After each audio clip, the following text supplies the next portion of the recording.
Hello friends, കേരളീയരുടെ പ്രിയപ്പെട്ട വിഭവങ്ങളിലൊന്നായ ഇഡ്ഡലിയാണ് ഇന്നത്തെ എൻ്റെ റെസിപ്പി. ഇഡ്ഡലി സാമ്പാർ ഇഷ്ടപ്പെടാത്തവരാരും ഉണ്ടാവില്ല അല്ലേ?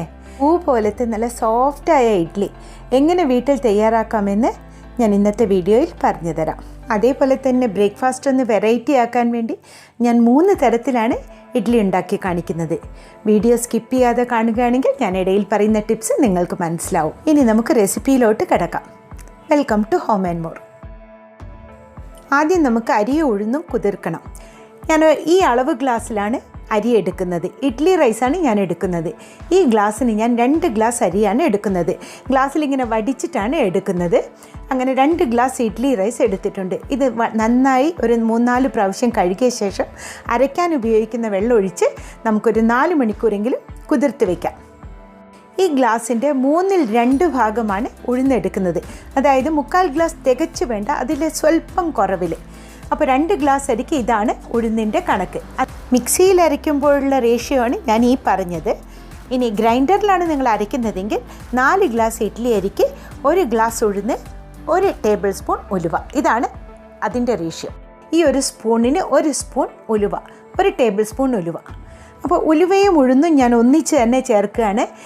ഇത് രണ്ടും കൂടി നന്നായി കഴുകിയ ശേഷം നല്ല വെള്ളം ഒഴിച്ചിട്ട് നമുക്കൊരു 3-4 മണിക്കൂർ കുതിർക്കാൻ വയ്ക്കാം. ഇനി അടുത്തതായിട്ട് എടുക്കുന്നത് അവിലാണ്. വെളുത്ത അവിൽ തന്നെ എടുക്കണം. ഉഴുന്നെടുത്ത അതേ അളവിലാണ് ഞാൻ അവിലെടുക്കുന്നത്. അതായത് ഗ്ലാസിൻ്റെ 1/2 ഭാഗം. ഇപ്പോൾ അരി ഞാൻ 4 മണിക്കൂർ കുതിർത്തിട്ടുണ്ട്. അരയ്ക്കുന്ന സമയമാകുമ്പോഴേക്കും ഞാൻ അതിലേക്ക് അവിലും ചേർത്തിട്ടുണ്ട്. അവിലിന് അത്രേ കുതിരേണ്ട സമയമുള്ളൂ. ഇപ്പോൾ ഉഴുന്ന് നന്നായി കുതിർന്ന് വന്നിട്ടുണ്ട്. നമുക്ക് ആദ്യം മിക്സിയിൽ ഉഴുന്നും ഉലുവയും കൂടി ഒന്ന് അരച്ചെടുക്കാം. ഞാൻ ഉഴുന്ന് കുതിർത്താൻ ഉപയോഗിച്ച വെള്ളം ഒന്ന് ഊറ്റി വെച്ചിട്ടുണ്ട്. മിക്സിയിൽ അരയ്ക്കാൻ എടുക്കുമ്പോൾ എപ്പോഴും ഓർമ്മിക്കണം, പൊടിക്കുന്ന ബ്ലേഡുള്ള ജാറല്ല, അരയ്ക്കുന്ന ബ്ലേഡുള്ള ജാറ് തന്നെ ഉപയോഗിക്കണം. ഉഴുന്ന് കുതിർത്ത് വെച്ച വെള്ളം ഞാൻ ഊറ്റി വെച്ചിട്ടുണ്ടെന്ന് പറഞ്ഞല്ലോ. ഞാൻ അതല്ല അരയ്ക്കാൻ എടുക്കുന്നത്, ഐസ് വാട്ടറാണ് അരയ്ക്കാൻ എടുക്കുന്നത്. ഒരു 1/4 ഗ്ലാസ് വെള്ളം ഒഴിച്ചിട്ട് നമുക്കിത് അരച്ചെടുക്കാം. സ്പീഡ് ഏറ്റവും മിനിമത്തിലിട്ടിട്ട് വേണം ഉഴുന്ന് അരച്ചെടുക്കാൻ. മിക്സി ചൂടാവുന്നുണ്ടെങ്കിൽ ഒന്ന് തണുത്ത ശേഷം രണ്ടാമത് അരയ്ക്കണം. പക്ഷേ ഐസ് വാട്ടർ ഒഴിക്കുന്നതുകൊണ്ട് പെട്ടെന്ന് മിക്സി ചൂടാവില്ല. മിക്സിയിലാവുമ്പോൾ ഒരു 2-3 മിനിറ്റ് കൊണ്ട് തന്നെ നമുക്കിത് അരച്ചെടുക്കാം. നല്ല തിക്കായിട്ടുള്ള ബാറ്ററായിട്ട് വേണം ഉഴുന്ന് അരച്ചെടുക്കേണ്ടത്. ഉഴുന്നുമാവ് ഒരു പാത്രത്തിലേക്ക് മാറ്റിയ ശേഷം അതേ ജാറിൽ തന്നെ അരിയും ഞാൻ 2 പ്രാവശ്യമായിട്ട് അരച്ചെടുത്തിട്ടുണ്ട്. അരി അരയ്ക്കാൻ വേണ്ടി ഉഴുന്ന് കുതിർത്ത വെള്ളമാണ് ഞാൻ ഉപയോഗിച്ചിട്ടുള്ളത്. നല്ല തരിയായിട്ട് വേണം അരി അരച്ചെടുക്കാൻ. നല്ല തിക്കായിട്ട് റവയുടെ തരിപ്പാകത്തിലാണ് മാവ് വേണ്ടത്. ഇപ്പോൾ അരച്ച് വെച്ച അരിയിലേക്ക് ഉഴുന്നിലേക്ക് ഞാൻ ആവശ്യത്തിന് ഉപ്പ് ചേർത്തിട്ട് ഇനി നന്നായിട്ടൊന്ന് കലക്കുകയാണ്. കൈകൊണ്ട് തന്നെ വേണം കലക്കാൻ, അതാണ് എപ്പോഴും ഓർമ്മിക്കണം. നിങ്ങൾ സമയം നോക്കിക്കോളൂ. കൃത്യം ഒരു 2 മിനിറ്റ് കൈകൊണ്ട് നന്നായിട്ട് ഇങ്ങനെ ബീറ്റ് ചെയ്തെടുക്കണം. അപ്പോഴേ അരിയും ഉഴുന്നും ഉപ്പും ഒക്കെ നന്നായിട്ട് ചേർന്ന് വരുള്ളൂ. എങ്കിലേ നമ്മുടെ ഇഡ്ഡലി നല്ല സോഫ്റ്റ് ആവുള്ളൂ. ഒരു 2 മിനിറ്റ് നിർത്താതെ നമ്മളിങ്ങനെ ബീറ്റ് ചെയ്തുകൊണ്ടിരുന്നു കഴിഞ്ഞാൽ നല്ല സ്പോഞ്ചി ആയിട്ടുള്ള ഇഡ്ഡലി നമുക്ക് ഉണ്ടാക്കാൻ പറ്റും. ഇനി നമുക്ക് വക്കൊക്കെ തുടച്ച് വൃത്തിയാക്കിയ ശേഷം ഇത് അടച്ച് വെച്ച് 8 മുതൽ 10 മണിക്കൂർ വരെ ഇത് ഫെർമെൻറ്റ് ചെയ്യാൻ വേണ്ടി വെക്കണം. തണുപ്പ് കാലമാണെങ്കിൽ കൂടുതൽ സമയം എടുക്കും. ഇപ്പോൾ വേനൽക്കാലമാണെങ്കിൽ പെട്ടെന്ന് ഒരു 6 മുതൽ 8 മണിക്കൂർ കൊണ്ട് തന്നെ ഇത് നല്ലതായിട്ട് പൊന്തി വരും. തണുപ്പ് കാലത്താണ് ഇഡ്ഡലി ഉണ്ടാക്കേണ്ടതെങ്കിൽ ഒരു കമ്പിളി കൊണ്ട് ഈ മാവിൻ്റെ പാത്രം ഒന്ന് നന്നായിട്ട് കവർ ചെയ്താൽ മതി. അപ്പോൾ മാവ് പൊങ്ങി വന്നോളൂ. ഇതിപ്പോൾ ഞാൻ ഇന്നലെ രാത്രി അരച്ചതാണ്. ഇന്ന് രാവിലേക്ക് കണ്ടില്ലേ, മാവ് നന്നായിട്ട് പൊന്തി വന്നിട്ടുണ്ട്. ഇന്നലെ 1/2 പാത്രമേ ഉണ്ടായിരുന്നുള്ളൂ. ഇന്ന് അത് 1/4 പാത്രത്തിൻ്റെ മീതിയായിട്ട് വന്നിട്ടുണ്ട്. ഇനി നമുക്കിത് തവി കൊണ്ടൊന്ന് നന്നായിട്ട് ഇളക്കാം. തവി കൊണ്ട് ഇളക്കുന്നതും ഇത് ഒരു സമയം നോക്കിക്കോളൂ. 1 മിനിറ്റ് മതി. 1 മിനിറ്റ് നിങ്ങൾ നന്നായിട്ടൊന്ന് ഇളക്കി യോജിപ്പിക്കണം. അപ്പോൾ മാവ് നല്ലൊരു ഫ്ലഫി ആയിട്ട് വരും. ആദ്യം ഇന്നത്തെ സ്പെഷ്യൽ ഇഡ്ഡലി നമുക്കുണ്ടാക്കാം. അതിനുവേണ്ടി ഞാൻ ഈ മോൾഡ് എടുത്തിട്ടുണ്ട്. പോപ്സിക്കിൾ മോൾഡ് എന്നാണ് ഇത് പറയുന്നത്. ഞാൻ ആമസോണിൽ നിന്നാണ് വാങ്ങിയത്. ഞാനിത് വാങ്ങുമ്പോൾ എനിക്ക് 1+1 ഓഫറിൽ കിട്ടിയിട്ടുണ്ടായിരുന്നു. അങ്ങനെ എനിക്ക് 2 മോൾഡ് കിട്ടിയിട്ടുണ്ട്. ഇതിൻ്റെ ലിങ്ക് ഞാൻ ഡിസ്ക്രിപ്ഷൻ ബോക്സിലിടാം. ഇത് സിലിക്കോൺ മോൾഡ് ആയതുകൊണ്ട് തന്നെ ഇത് സ്റ്റീം ചെയ്യുമ്പോഴൊന്നും പ്രശ്നം വരുന്നില്ല. അതിൻ്റെ കൂടെ തന്നെ നമുക്ക് ഈ സ്റ്റിക്കും കിട്ടിയിട്ടുണ്ട്. ഇതെങ്ങനെയാണ് ഇനി ചെയ്യുന്നതെന്നും കൂടി ഞാൻ കാണിച്ചു തരാം. ആദ്യം തന്നെ നമുക്കിതിൽ സ്വല്പം എണ്ണ തടവാം. ശരിക്കും എണ്ണ ഇല്ലെങ്കിലും നമുക്കിതിൽ നിന്നും നമുക്ക് ഡിമോൾഡ് ചെയ്ത് എടുക്കാൻ പറ്റും. ഞാൻ സ്വല്പം എണ്ണ തടവുന്നുണ്ട്. ഇനി ഇതിലേക്ക് നമുക്ക് ഇഡ്ഡലി മാവ് ഒഴിക്കാം. മാവ് നല്ല തിക്കായിരിക്കണം, എന്നാലേ നമുക്ക് നല്ല സോഫ്റ്റ് ആയിട്ടുള്ള ഇഡ്ഡലി എടുക്കാൻ കിട്ടുകയുള്ളൂ. ഇത് അരയ്ക്കുന്ന സമയത്ത് തന്നെ നമ്മൾ ആലോചിച്ച് വേണം അരയ്ക്കാൻ. വെള്ളം ഒഴിക്കുമ്പോൾ സൂക്ഷിച്ചിട്ട് വേണം ഒഴിച്ച് അരച്ചെടുക്കാൻ. ഇപ്പം ഞാൻ 3ലും മാവ് ഒഴിച്ചു. ഓരോ തവി മാവ് വെച്ചിട്ട് എനിക്ക് ഒഴിക്കാൻ പറ്റിയിട്ടുണ്ട്. സാധാരണ ഇഡ്ഡലി ഉണ്ടാക്കുന്ന അതേ അളവ് തന്നെ. ഇനി ഇതിലേക്ക് നമുക്ക് ഈ വുഡൻ സ്റ്റിക്സ് ഒന്ന് വെച്ച് കൊടുക്കാം. ഈ ഗ്യാപ്പിലൂടെ നമുക്ക് വുഡൻ സ്റ്റിക്ക് വെക്കാവുന്നതാണ്. ഇനി ഇത് നമുക്ക് സ്റ്റീം ചെയ്തെടുക്കണം. ഞാനിത് മാറ്റി വയ്ക്കുകയാണ്. ഇനി അടുത്ത മോൾഡിലും കൂടി ഞാനൊന്ന് ഒഴിച്ച് കാണിച്ചു തരാം. നമുക്ക് ആദ്യം തന്നെ ഇതേപോലെ വുഡൻ സ്റ്റിക്ക് വെച്ച ശേഷം നമുക്കതിലേക്ക് മാവ് ഒഴിക്കുകയും ചെയ്യാം. ഏത് വിധത്തിലും വേണമെങ്കിലും ചെയ്യാവുന്നതാണ്.